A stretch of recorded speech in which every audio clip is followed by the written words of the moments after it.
Virtue tales. एक नगर में एक मूर्ख गधा रहता था। उसी नगर के पास एक जंगल था। उस जंगल में एक शेर और उसके मंत्री लोमड़ी भी रहते थे। शेर जंगल में हाथी से लड़ते हुए बुरी तरह जख्मी हो गया और शिकार कर पाना उसके लिए असंभव हो गया। तब उसने अपनी मंत्री चतुर लोमड़ी को भोजन पानी की व्यवस्था करने को कहा, क्योंकि लोमड़ी का गुजारा शेर के बचे शिकार पर ही होता था, इसलिए वह तुरंत ही शिकार की खोज में निकल पड़ी। इधर उधर भटकती लोमड़ी की मुलाकात अचानक ही गधे से हुई। लोमड़ी बोली, दोस्त, लगता है तुम इस जंगल में नए आए हो। तुम कहाँ से आए हो? मैं पड़ोसी वाले नगर से आया हूँ। मेरा मालिक दिन भर मुझसे कमर तोड़ काम करवाता है, पर खाने के नाम पर कुछ भी नहीं देता। इसलिए मैं घर छोड़कर भाग आया हूँ ताकि कहीं और जाकर अच्छी तरह से रह सकूं। इस समय गधे को दूर के ढोल सुहावने लग रहे थे। अच्छा, ये बात है। तुम चिंता मत करो, मैं इस जंगल के राजा की मंत्री हूँ। आओ मेरे साथ, राजमहल में चलो। मेरे राजा को एक ऐसे अंगरक्षक की जरूरत है जो शहर की जिंदगी से परिचित हो। तुम आराम से महल में रहना और मजे से आसपास उगी हरी घास खाकर चैन से दिन गुजारना।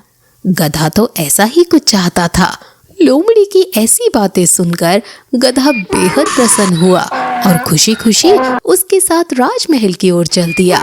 बातों के पीछे छिपा कपट गधा बेचारा समझ ही ना पाया। गधे को अपने सामने खड़ा देख कई दिनों का भूखा शेर तुरंत ही उसको मारने को झपटा, लेकिन कमजोर होने के कारण वह गधे को काबू ना कर पाया। खतरा सिर पर देख गधा वहां से भाग निकला।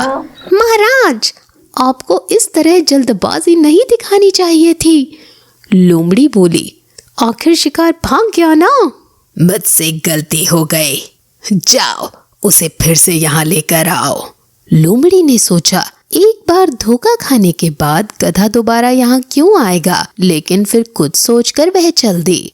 चतुर लोमड़ी फिर से उस गधे के पास पहुंचकर बोली, तुम भी अजीब प्राणी हो, इस तरह वहां से भाग क्यों आए? अरे जान पर बनाई थी, भागता नहीं तो क्या करता। अरे दोस्त, वो तो अपना अंगरक्षक बनाने से पहले राजा तुम्हें परख रहे थे। अच्छा हुआ कि तुम परीक्षा में खरे उतरे, वरना तुम्हें नौकरी पर नहीं रखा जाता। मूर्ख गधे ने चतुर लोमड़ी के कहे पर विश्वास कर लिया और दोबारा उसके साथ राजमहल की ओर चल दिया। शेर अब की बार घनी झाड़ियों के पीछे छिपा बैठा था। जैसे ही गधा झाड़ियों के सामने से गुजरा तो शेर ने मौका देख झपट्टा मारकर उसका काम तमाम कर दिया। अभी शेर ने अपने शिकार पर हाथ साफ करना शुरू ही किया था कि लोमड़ी बोली, महाराज, आपको कई दिनों बाद खाना नसीब हुआ है। अच्छा होगा यदि आप पहले नहा धोकर कुछ पूजा पाठ कर ले। शेर गुर्रा कर बोला, ठीक है, तुम यही ठहरो, मैं अभी लौट कर आता हूँ। इधर शेर नहाने धोने और पूजा पाठ में लगा और उधर लोमड़ी ने मृत गधे का दिमाग खाना शुरू कर दिया। शेर लौटकर जब शिकार खाने आया तो ये देखकर हैरान रह गया कि गधे का दिमाग गायब है। गधे का दिमाग कहाँ गया? गुस्से में दहाड़कर शेर जोर से बोला, गधे का दिमाग? महाराज, आप तो अच्छी तरह से जानते हैं कि गधों के पास दिमाग नाम की चीज ही नहीं होती।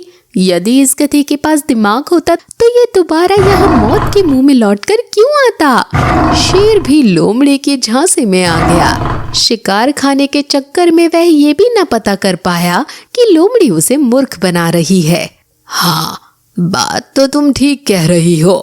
इसके बाद वह मजे से चटकारे लेकर अपने शिकार को चट करने में जुट गया। इस कहानी से हमें ये शिक्षा मिलती है कि हमें किसी की बातों में विश्वास नहीं करना चाहिए।